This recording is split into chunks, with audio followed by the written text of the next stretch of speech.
savez, quel modèle économique pour la presse locale de Tchang? Alors, pourquoi nous avons choisi de nous pencher sur cette thématique? Simplement parce que dans le monde entier, les réflexions à l'occasion des journées de la presse portent en général sur les questions de liberté, sur des questions d'embastillement des journalistes, sur des questions de liberté éditoriale, etc. Et on oublie très souvent que la première liberté du journaliste est économique. Parce que si vous n'avez pas de quoi vous nourrir, si vous ne pouvez pas payer votre loyer, si évidemment vous ne pouvez pas dépanner vos cadets, si vous ne pouvez pas... Bref, si vous ne pouvez pas prendre vos responsabilités au plan social, eh bien, vous serez facilement corruptible. Et si vous êtes facilement corruptible, il n'y a plus de liberté de la presse, puisque vous allez pratiquer ce qu'on appelle la presse à gage. Voilà pourquoi nous avons donc choisi ce thème-là, sachant bien entendu que nous sommes dans une ville particulière. Particulière parce que nous sommes une des rares villes dans ce pays où il y a un certain engouement pour la presse et pour les métiers de la communication en général. J'en veux notamment pour preuve la parution il y a tout juste quelques jours, j'allais dire 2 jours, d'un magazine qui s'appelle Dotcom Mark, qui est un magazine qui est spécialisé dans le champ des tendances et qui est un webzine en réalité, puisqu'il est diffusé essentiellement sous sa forme PDF et à travers notamment les réseaux sociaux. C'est un magazine qui naît à la suite d'autres. Il y a eu, il y a un peu plus d'un an, une tentative avec Champ Hebdo, mais qui finalement s'est arrêtée et est devenue une plateforme d'information sur Facebook. Vous avez d'autres titres, notamment Benoît Actu, qui par ailleurs a annoncé sa faillite il y a tout juste 2 semaines, alors qu'on pensait, notamment, pour ce qui est notamment de ce titre-là, que ça allait plutôt bien. Il a annoncé la faillite, il vient d'ailleurs d'annoncer la réorganisation éditoriale de ce titre-là, notamment en 3 composants qui sont Benoît Actu Hebdo, Benoît Actu Web, Benoît Actu Mark. Mais est-ce que ça suffit de réorganiser éditorialement? Est-ce qu'économiquement, ça va effectivement suivre? Vous avez des radios qui ne sont peut-être pas précurseurs parce que la presse dans cette ville date quand même des années 40, avec notamment les presses qui étaient tenues par d'abord des syndicats des planteurs, puis les Français par la suite. Mais vous avez des radios qui sont arrivées ici, notamment à partir de 2003 pour ce qui est de Radio EMA, 2005 pour ce qui est de Champ University Radio qui est devenu Radio Campus UDS. Plus tard, on a eu Radio Gela et on a eu enfin Radio Kuala. On a un site internet qui est une référence pour notre ville, c'est www.sintable.com, dont le directeur est là, Augustin Roger Boukana. C'est un journal en ligne qui est plutôt très célèbre à l'étranger. Les partenaires à la coopération à la commune de Tchang, chaque fois qu'ils arrivent ici, ils n'ont qu'un seul titre en tête, c'est Sinota, parce que c'est par là qu'ils se sont informés sur la ville en arrivant.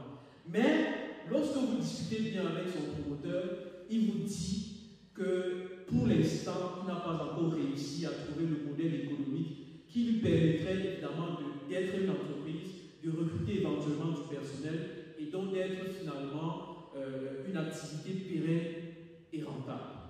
On a donc en face de nous des gens qui veulent exercer dans un métier qui les passionne tout à fait, mais qui sont confrontés à ce que j'ai envie d'appeler des contraintes d'ordre social. Et en 2012, le docteur Alexandre Tchimeli, qui est enseignant à l'université de Tchang, a publié un ouvrage sur la question. L'ouvrage est intitulé « Le capital contre le journalisme, la presse camerounaise entre mission sociale et obligation de rentabilité », livre publié aux éditions Ifriqiya à Yaoundé. Et après un diagnostic tout à fait froid, où il démontre que pour l'instant, en dehors des organes de presse à capitaux publics, il est impossible de trouver une entreprise de presse viable au Cameroun, et donc qui aurait des ressources humaines tout à fait à l'aise. Eh bien, quand il arrive à la fin à une conclusion, et c'est sur ce que je vais introduire notre invité.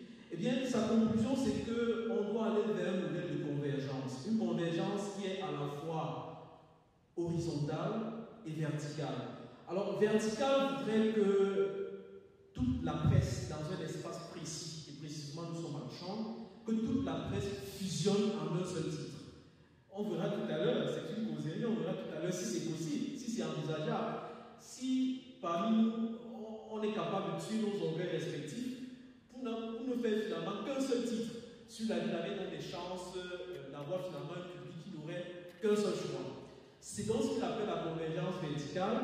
Et pour ce qui est de la convergence horizontale, il estime que si on continue de rester à plusieurs sur le marché, il va falloir au moins qu'on se mette ensemble pour aller conquérir notamment la publicité, qui est finalement la seule source de revenus de la presse. C'est-à-dire que tous les journaux, radios et sites internet d'information sur la ville de Chambre se mettraient donc ensemble pour s'adresser aux annonceurs en une seule fois. Et donc, se partageraient le putain, mais plutôt dans une sorte de chambre commune. Ça, c'est ce qu'il appelle donc la convergence horizontale.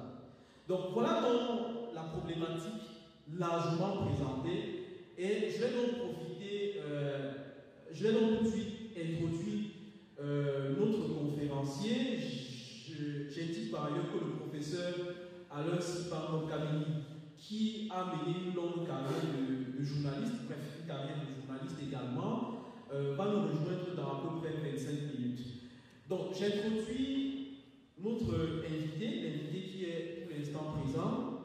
Eh bien, il s'appelle Serge Ahmed Djidjou.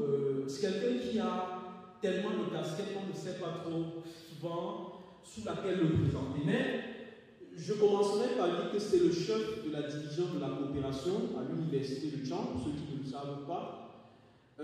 Ensuite, je dirais que c'est le manager de l'agence universitaire pour l'innovation. C'est un consortium de scientifiques et de passionnés de l'innovation qui a pris naissance à Chambre et qui s'est largement déployé dans d'autres villes du Cameroun et je dirais même aussi à l'étranger.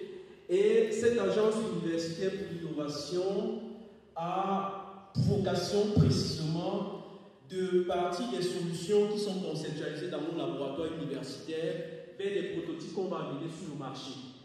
Et j'en profite pour dire que parmi les prototypes qui précisément ont déjà été mis, qui sont promus par l'agence universitaire pour l'innovation, il y a la célèbre couveuse néonatale interactive AI 1.0 qui a été conçue en très grande partie à Chambre et qui aujourd'hui a atteint une version qui doit être utilisée dans les hôpitaux. Là, il y a d'ailleurs mis en place ce qu'elle appelle une première spin-off qui s'appelle AI TechnoSal, qui va donc produire à Bafoussam en série les couveuses néonatales à partir, je crois, du mois de mai, nous sommes en mai, et qui aura son bureau commercial donc, du côté de Yaoundé. Cette couveuse néonatale, qui est la toute première jamais fabriquée, jamais conçue en Afrique au sud du Sahara, a remporté en février 2018 le prix spécial du chef de l'État pour l'innovation à l'occasion des journées de la recherche scientifique et de l'innovation du Cameroun et vient également de remporter un prix. Je ne sais pas si c'est le plus important, on aura peut-être l'occasion d'en dire 2 ou 3 mots. C'est le prix d'initiative de l'Inde Digital Challenge organisé par l'Agence française de développement. Et ce prix-là sera remis à la vie par notamment l'entremise de son manager général que voici. Le 9 mai, ce sera au Palais de l'Élysée à Paris. Donc vous avez affaire à quelqu'un qui sait de quoi il parle quand il parle d'innovation. Mais il a une casquette que beaucoup ne connaissent pas, c'est qu'il est un éditeur de presse, puisqu'il édite à ce jour le journal Racine, qui est un journal culturel dont la dernière édition, qui s'appelle Les Cahiers de Racine, est parue il y a juste quelques semaines. Certains ont sans doute reçu cela par voie de PDF notamment. C'est un journal qui est plutôt profondément mené. Il a notre santé il y a quelques années. Et il est en effet propriétaire de 10 titres de presse. Ce n'est pas un inconnu dans notre métier, c'est plutôt quelqu'un qui a 2 ou 3 pieds. Et au sein de l'Agence universitaire pour l'innovation, il va sans doute créer une entreprise qui va s'appeler AI Media SAS, qui est une entreprise qui va éditer des médias, mais des médias tournés vers l'enseignement supérieur et l'innovation. Ce sera dans des médias spécialisés. Donc voilà dont Serge Hamel dit globalement. J'ajouterais simplement qu'il organise également à travers l'AUI les Startup Weekends au Cameroun. C'est quoi une Startup Weekend? C'est un concept qui est importé des États-Unis qui veut qu'en 54 heures chrono, vous passiez d'une idée d'entreprise qui est floue dans votre tête à un projet en 54 heures. Ça commence généralement vendredi et ça se termine dimanche. Donc la prochaine édition des Startup Weekend au Cameroun, ce sera au mois de juin, c'est bien cela, au mois de juin à Bafoussam d'abord. Ensuite, il y aura une autre édition donc, à Ibolova. Donc ceux qui sont intéressés, vous viendrez pour apprendre comment on entreprend. C'est une école très pratique à laquelle moi aussi j'ai déjà participé. Donc voilà donc globalement qui est notre invité. Il a 1000 casquettes, mais surtout il a une grande capacité d'analyse de tout ce qui est modèle économique, modèle d'entreprise, et il a donc son mot à dire. Donc je vous prie donc d'applaudir pour lui, et c'est sur ce que nous passons la parole. Heinrich m'a présenté largement et longuement. Je ne vais pas insister sur moi-même, parce qu'en fait, je pense qu'il a fait le tour. Mais il a quand même suggéré, dès le début, mon malaise à passer pour un conférencier. Parce qu'en réalité, je ne suis pas un spécialiste de communication, d'un point de vue académique. Donc, je ne me vois pas en train de délivrer un discours savant sur les questions de communication. J'ai à la limite une expérience personnelle à partager et éventuellement, par rapport à la démarche entrepreneuriale, peut-être aider à analyser quel pourrait être un business model viable pour la presse. J'aurais été plus à l'aise d'intervenir en dernier lieu comme c'est prévu. Les spécialistes de la communication, comme le docteur Timeli ou le docteur Pangor, ayant vraiment délivré des savoirs académiques, et j'aurais pu à ce moment-là me contenter peut-être de donner mon vécu, parce que j'ai une histoire avec la presse, qui est une histoire de passion. Je pense dès la classe de 5e, dans un collège, comme le collège Liberman, c'est de ça qu'il s'agissait, j'étais le responsable de la presse pour le collège, alors que j'étais encore en 5e, parce que j'aime ça. Et alors que j'ai fait plutôt dans les sciences, j'ai voulu très tôt me lancer dans la presse. À une époque, j'ai prolongé un peu l'aventure du journal Challenge Nouveau. Pendant quelques années, j'ai trouvé que Zébazé avait abandonné ça à l'époque à Conus et à Feu Nicolas Tetumessi. On s'est rencontrés et puis on a édité peut-être sur 2 ans, jusqu'à ce que ça meure de sa propre mort. À la suite, j'ai eu l'idée de faire la presse thématique, c'est-à-dire, il me semblait qu'il y avait un vide dans ce pays en termes de presse sur une niche. C'est pour ça que j'ai déclaré 10 titres, mais les 10 titres n'ont jamais fonctionné. J'ai déclaré 10 titres en faisant des niches, que je veux une presse qui ne parle pas de la technologie, je veux une presse qui parle de la santé, je veux une presse qui parle de la culture, je veux une presse qui parle de la musique, je veux une presse, des choses. Mon idée était de sortir du vrac, de faire quelque chose en couleur qui sort peut-être une fois tous les 2 mois ou même par trimestre, mais alors de bien fouiller pour un public qui se reconnaît dans ce qu'on dit. J'ai essayé l'aventure avec un autre santé, le journal à notre santé, qui a fonctionné pour 3 ans. Ça s'est arrêté finalement parce que je pense qu'il n'y avait pas une grosse équipe derrière. On était très peu nombreux à travailler dessus. Mais ça avait de bons soins en kiosque. Les Camerounais aimaient le concept. À notre santé, quand on le sortait chez Messa Presse, curieusement, on avait des taux de vente très honorables, hein, déjà 60-70%. Mais il n'y avait personne pour avoir la moindre publicité. C'est-à-dire qu'on le faisait comme ça parce qu'on aimait bien. Et comme ça concernait la santé, qu'on parlait un peu de la psychologie des gens, les titres étaient accrocheurs et ça avait trouvé son public. On a fait Racine. On l'a fait 2 ans. Ça avait aussi son public, mais là aussi, on n'a pas trouvé des annonceurs pour vraiment développer. Et dans le cas de Racine, même ceux qui étaient intéressés nous disaient toujours, vous parlez des choses atemporelles, des choses profondes, qu'on voudrait garder. Mais quand vous faites ça sur le support tabloïd, alors que vous parlez des choses essentielles qui concernent notre culture, ce n'est pas très pertinent. Donc on a changé pour faire les cahiers de Racine. Maintenant, comme une sorte de brochure, on a fait des cahiers de Racine sur des peuples de montagne. On vient de sortir des seigneurs de la forêt, donc vraiment dans l'esprit documentaire. Donc, je peux dire que tout à fait à côté de mes activités habituelles, j'ai un pèlerinage comme ça dans la presse, mais qui n'a jamais été mon gagne-pain ou quelque chose. Mais j'espère, je rêve toujours. C'est vraiment quelque chose pour lequel j'ai des vibrations fortes. Je rêve toujours un jour de pouvoir faire quelque chose dans la presse. C'est pour ça que même quand je fais autre chose qui a l'air de marcher, je suis toujours sensible à tout projet qui regarde la presse. Je pense que c'est même pour ça que je suis venu, parce que, a priori, comme je vous dis, j'ai rien à dire sur la presse au niveau académique ou sur la communication. J'ai juste à la limite une expérience à partager. Maintenant, pour en revenir au sujet, quand on parle de presse locale, ça m'interpelle au moins à 3 niveaux. Au niveau du contenu, parce qu'une chose est de dire presse locale, mais c'est pour dire quoi en termes de presse locale? Est-ce que c'est une presse qui veut rapporter les faits divers de la ville? Est-ce que c'est une presse qui veut parler des joutes politiciennes entre les élites?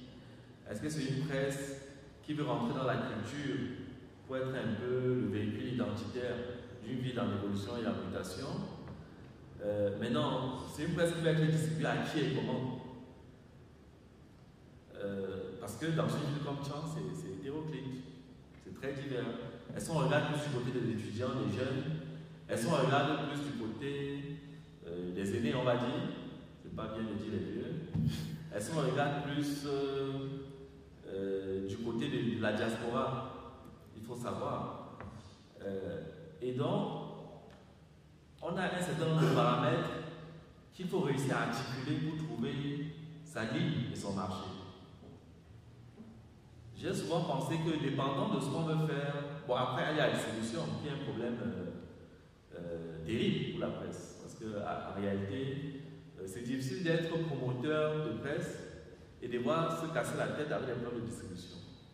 Ça aurait dû être un autre métier bien organisé pour lesquels, quand vous avez fini de faire votre support, vous trouvez tout de suite des relais de distribution. Je parle plus de la presse écrite. Malheureusement, ce n'est pas le cas. Est-ce qu'il faut inventer des modèles nouveaux? Est-ce qu'il faut aller vers les tontines organisées? C'est-à-dire se mettre par exemple à chercher les chefs de famille des différents villages qui sont déjà structurés pour faire une enquête, pour voir ce qui les intéresserait. Parce que de toute façon, j'ai l'impression que la presse à la criée a ses limites. Si on parle des kiosques dans une ville comme Tchang, c'est 2 ou 3 points, c'est faible. Qu'est-ce qu'on fait? Et qu'est-ce que ceux qui peuvent potentiellement acheter, qu'est-ce qu'ils attendent? Dans la filière de l'offre dont nous parlions, et ils sont prêts à payer combien, à quelle fréquence? Donc, c'est des questionnements plutôt que des réponses qui me viennent à l'esprit. Et puis je m'attendais en réalité que les spécialistes parleraient et que j'entrais dans ce débat plutôt comme quelqu'un qui a aussi essayé un peu et qui partage son ressenti. Mais comme l'audience, c'est des professionnels de presse, je pense qu'on va plus avoir une causerie. Une causerie où on peut essayer de modérer avec notre expérience dans l'entrepreneuriat. Parce que, quel qu'en soit le domaine, les business models ont des logiques. Et Et donc on peut, en écoutant des acteurs, essayer de réfléchir à, dans notre cas, comment on s'en sort. On a le problème des supports. Si vous prenez la presse écrite, l'impression ça coûte trop cher. Je ne vous ai pas dit que par exemple les cahiers de Racine, j'ai finalement imprimé en Belgique. C'est déjà imprimé et porté au Cameroun et c'était abordable. C'était 2 fois moins cher que ce que l'imprimerie locale pouvait proposer au Cameroun sur place. Alors que j'intégrais le transport et tout. Vous voyez le catalogue de l'université. Dans ma fonction université, j'ai eu à visiter le catalogue. Ben, je l'ai fait en Belgique. On a pu avoir 3000 exemplaires. Je pense que ça fait dans les 28 pages en couleur. Ça nous revenait à 30, tout fait compris à un truc comme 380, 400 francs. Vous ne pouvez pas le faire ici à l'imprimerie à cause d'autres problèmes. Alors si déjà le support est cher, vous le dites, qui peut communiquer? Est-ce que c'est nos élites qui viennent ici le week-end, qui ont des entreprises? Est-ce que c'est nous qui sommes faibles? C'est-à-dire peut-être en fait que, comme j'ai dit, les réunions, les élites, peut-être qu'il y a un potentiel, mais personne ne s'est organisé pour avoir les moyens, la force de prospecter et d'être sérieux, parce qu'il faut aussi se mettre. Les gens n'achètent pas une boule qui est dans le sac. Et quand bien même ces élites-là pourraient communiquer, quand bien même les réunions pourraient s'abonner, ainsi de suite, ça ne marcherait que si vous avez la capacité peut-être de s'offrir sur 4-5 numéros pour montrer votre sérieux et que par effet d'entraînement, ils rejoignent la dynamique. Donc, c'est une réflexion qui nous interpelle au niveau de comment on produit, qu'est-ce qu'on produit, quel contenu peut marcher, vers quelle cible et distribuer comment. Voilà un peu très rapidement les impressions à chaud. Pas comme je dis, je n'ai pas préparé un speech, je ne suis pas qualifié vraiment pour faire une pitch. Je n'ai jamais fait une école de journalisme ou de communication. Je ne me permettrai pas de rentrer. Mais je me suis essayé aussi dans la presse. J'ai fait des choses, j'ai fermé. Bon. Je peux participer à une causerie qui porte sur la presse. Et le sujet vraiment est interpellant. C'est pas normal que dans une ville comme Tchang, qui a une histoire, qui a un campus, il n'y ait pas énormément de presse. Mais comment ça peut vivre? C'est une réflexion profonde. Et peut-être dans la salle, on peut dégager des pistes. Merci. Voilà donc ce qu'il a pu dire. Il a pu bien jouer. Je parle ici à faire un résumé, je pense que tout le monde a compris. Par contre, ce que je vais relever, c'est la présence d'une étudiante en journalisme de l'Institut supérieur polytechnique de Bansois. Elle s'appelle Elvira Biedzop.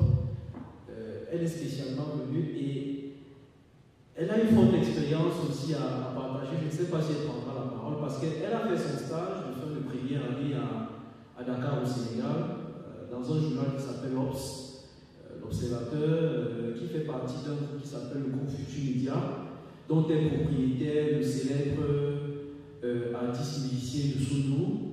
Et ce que j'ai pu lire dans son rapport de stage, ça peut donner de la chair de poule à un Camerounais. C'est-à-dire qu'en termes de traitement réservé aux journalistes, vous dites que des journaux comme des grands journaux qui sont chez nous, ce qu'on peut appeler des journaux de référence, dans la presse privée notamment, payent difficilement des salaires de 60 000, 80 000 aux journalistes.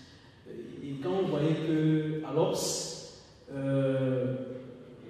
80 000, ce n'est même pas le plancher d'un stagiaire. C'est-à-dire qu'un stagiaire qui rentre en pré-emploi à l'Obs doit gagner, je crois, dans les 180 000, c'est ça. Donc 180 000 francs, on est à Dakar.